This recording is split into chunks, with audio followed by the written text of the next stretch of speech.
Nos toca hablar ahora del sexenio de Adolfo López Mateos. Adolfo López Mateos es presidente de nuestro país entre 1958 y 1964. Fue un gobernante carismático, fue un gobernante con un gran don de convencimiento por medio de la palabra, pero también fue un gobernante represor.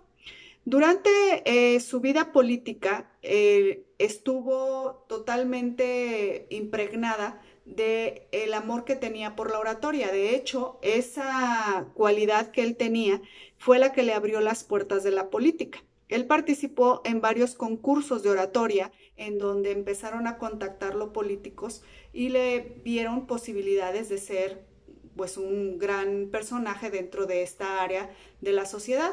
Cuando José Vasconcelos se lanza de candidato a la presidencia de la República por parte del partido opositor al partido oficial, es uno de los miembros de su campaña, el propio Adolfo López Mateos. Él era uno de los que le hacían algunos de los discursos que daba en esa campaña. Es decir, Adolfo López Mateos inicia en la política, pero del lado opuesto. Sin embargo, posteriormente ya se va encaminando hacia ser militante del partido oficial. Y en 1946 se convierte en senador. En 1952 se encarga de dirigir la campaña del que va a ser el presidente Adolfo Ruiz Cortines. Y ya cuando es presidente Adolfo Ruiz Cortines, lo nombra ministro del Trabajo. Lo nombra ministro del Trabajo precisamente por esos dotes que tenía, por su carisma, por su personalidad y por el don de la palabra que le hacía mucho bien a la política en nuestro país, según la visión de estos políticos que estaban a cargo. Recibe al país con un conflicto económico importante, sin embargo, no llegó a generarse un conflicto mayor porque estaban dentro del programa de desarrollo estabilizador, que recuerden que inicia el sexenio pasado y termina hasta el sexenio siguiente. Entonces, en este periodo la economía estuvo estabilizada, estuvo en un buen nivel, no hubo déficit, no hubo crisis económica y pues estuvo en los niveles económicos estables como se pretendía a través de este programa. Su economía la basó en el liberalismo económico de mercado. Nacionaliza una de las industrias más importantes para el país, que es la industria eléctrica, que hasta esos momentos estaba en manos extranjeras. La industria eléctrica, pues es la que nos otorga la electricidad a las casas, a los negocios, a las fábricas, etcétera. Y es muy costosa. La electricidad es muy costosa para que llegue a surtirnos a todos los lugares donde se necesita. Entonces, este fue un gran paso, se nacionaliza y por medio de esa nacionalización pues existe un subsidio en el que por eso es que nuestra luz no llega tan cara. Si ustedes revisan su recibo de la luz, tiene un subsidio federal y precisamente ese subsidio federal se puede dar porque la industria eléctrica es propiedad del Estado, es una industria nacional y se nacionalizó durante el sexenio de Adolfo López Mateos. En el ámbito internacional se estaba dando el triunfo de la Revolución Cubana. La Revolución Cubana, que fue en contra del dictador Batista, que estaba pues dominando a la comunidad cubana, se da en estos años, alrededor de los 60, y pues tiene una relación con nuestro país porque Fidel Castro en algún momento, huyendo de todos los conflictos que existían para no ser apresado, llegó a nuestro país y desde acá dirigió muchas situaciones de la Revolución Cubana. Entonces dejó acá muchos nexos, muchas personas que tuvieron esa relación con él y que más tarde pues se van a asociar, se van a convertir en parte de la corriente socialista de nuestro país. Durante su sexenio se da una reforma electoral muy importante.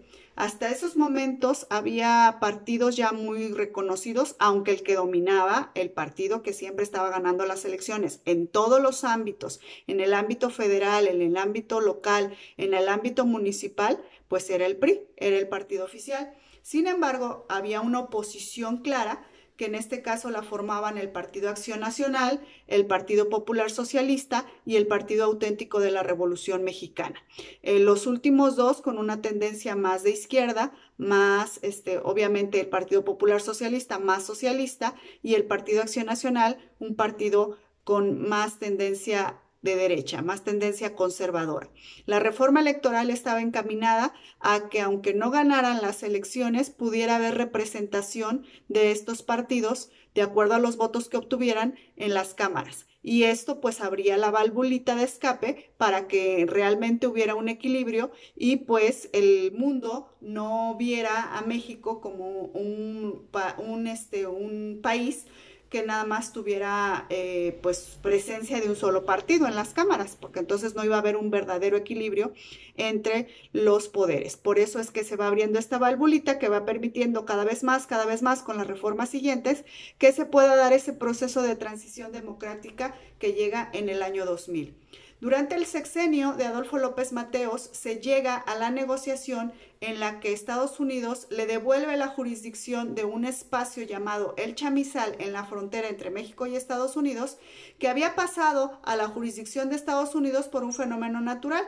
Había cambiado el cauce, el río Bravo, y por eso el Chamizal había quedado del lado de Estados Unidos, pero realmente es un territorio mexicano. Entonces, Adolfo López Mateos utiliza sus dotes diplomáticas y logra que Estados Unidos reconozca que el Chamizal es mexicano y le devuelva su jurisdicción. Es un avance importante en el ámbito diplomático y obviamente territorial. Durante su sexenio, en 1960, se le cambia de nombre a lo que había sido la Dirección General de Pensiones Civiles y de Retiro. ¿Por qué se cambia de nombre? Bueno, lo convierte en lo que hoy es el ISSSTE. En la clase anterior decíamos que Adolfo Ruiz Cortines había creado el ISSSTE. Lo creó pero con el nombre que les acabo de mencionar. El que ya lo transforma y le da el nombre que conocemos hasta hoy como ISSSTE a este Instituto de Seguridad es Adolfo López Mateos. Por eso ahí puede haber algún tipo de confusión, pero en realidad se crea en el sexenio de Adolfo Ruiz Cortines, pero toma el nombre de ISSSTE en el gobierno de Adolfo López Mateos. En 1959 crea la Comisión Nacional de Libros de Texto Gratuito, la CONALITEG, que va a ser un gran avance para la educación en nuestro país porque es la comisión que se encarga de hacer los libros que llegan en ese momento solamente al nivel primaria. Posteriormente es todo el nivel básico, que es el jardín de niños, primaria, secundaria, y se pretende que llegue hasta la educación media superior. Todavía no se ha logrado, pero en ese camino está pues esa política educativa. La CONALITEG entonces va a ser la instancia, la institución que se encarga de realizar los libros de texto y los distribuye en todo el país de manera gratuita, para que realmente se cumpla lo que dice el artículo 3 de la Constitución en el aspecto de gratuidad. Recuerden que el artículo 3 dice que la educación en nuestro país debe ser obligatoria, laica y gratuita. Para que sea realmente gratuita, pues también tiene que ofrecer los libros. Y es lo que logró hacer en su sexenio Adolfo López Mateos con la creación de la CONALITEG. Les decía que también, desgraciadamente, su sexenio va a ser reconocido por un aspecto represor.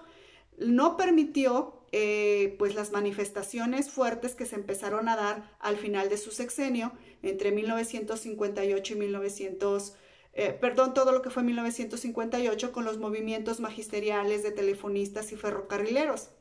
Al contrario, buscó reprimirlos, que no le dieran muchos problemas, y pues en esos factores pues estuvo muy presente Gustavo Díaz Ordaz, que era el secretario de Gobernación. Obtuvo en su sexenio la sede de los Juegos Olímpicos que se celebrarían en 1968, ya en el sexenio de Gustavo Díaz Ordaz. Como les he venido platicando, esa represión que llevó a cabo Adolfo López Mateos, pues se vio presente en las manifestaciones de los obreros, especialmente en uno de los eventos más fuertes, que fue el evento de los ferrocarrileros. Los ferrocarrileros en ese momento en nuestro país era una fuerza muy importante porque era una industria que económicamente representaba mucho para nuestro país. Entonces, ¿cómo podía hacer Adolfo López Mateos para acabar con esa manifestación en su contra? Pues la reprimió. Incluso metió a la cárcel a sus dirigentes, a los dirigentes sindicales de los ferrocarrileros, a Demetrio Vallejo y a Valentín Campa, los acusa del delito de disolución social. Y esto pues marca también de manera pues no favorable el gobierno de Adolfo López Mateos. Estos son los aspectos fundamentales del sexenio de Adolfo López Mateos.